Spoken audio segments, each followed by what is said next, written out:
Well, apparently we now have revealed to us why The Marvels was delayed. And it is probably not true. This is just SHILL Media, basically, running damage control for Disney. I think Disney thought that announcing The Marvels being delayed with an abysmal poster would get good reception. And obviously people are like, yeah, that's going to bomb.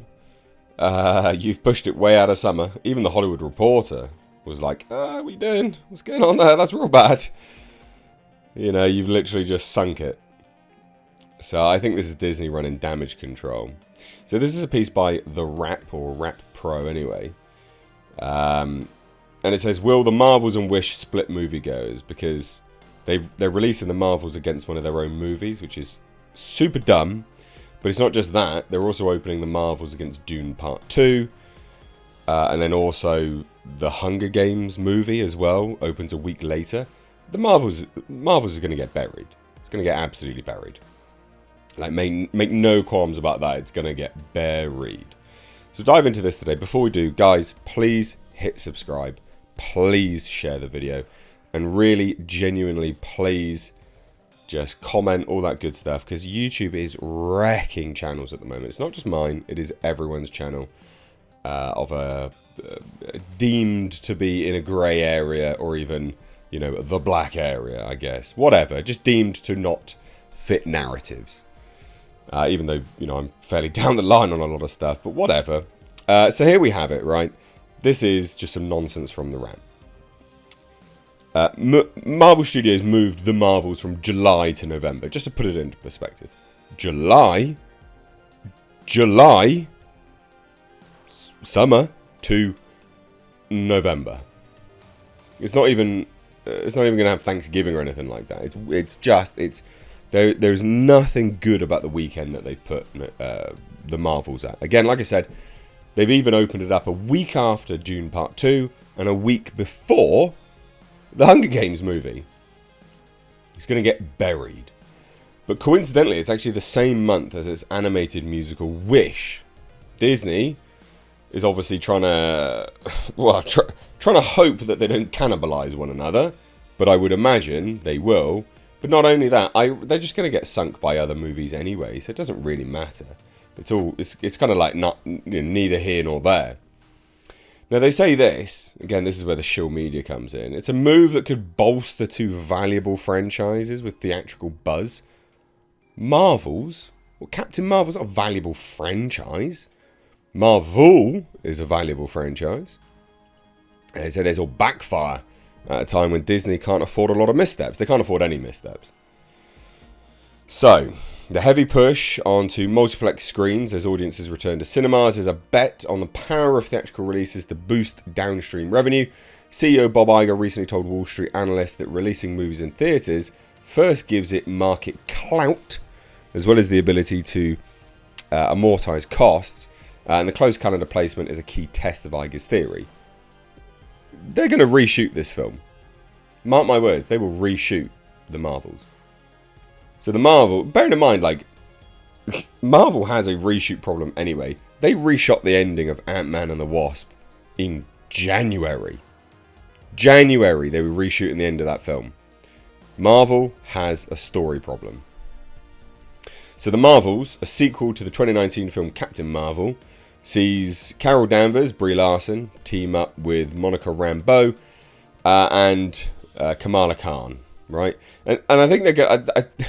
The real test here is actually how they blend the TV to a movie, because barely anyone is going to watch these films in the grander scheme of things.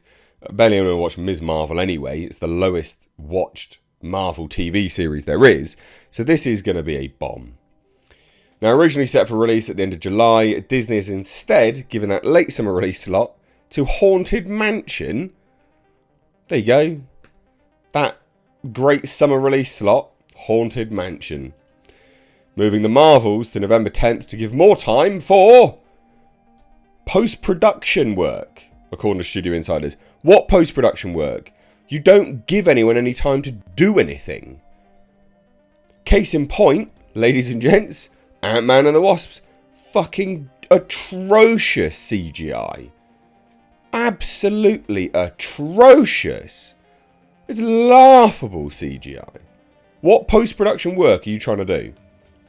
Bet you they're not. I bet you it's reshoots. This is absolute waffle. That's just 12 days later, on Thanksgiving weekend, Disney will then release the animated musical Wish, starring Ariana DeBose as the new Disney princess Asha, in a film that marks Studio's 100th anniversary. So that means that for the second straight November, Disney will have 2 films in theatres for Thanksgiving. One, a new animated release, and the other a Marvel blockbuster in its 3rd weekend.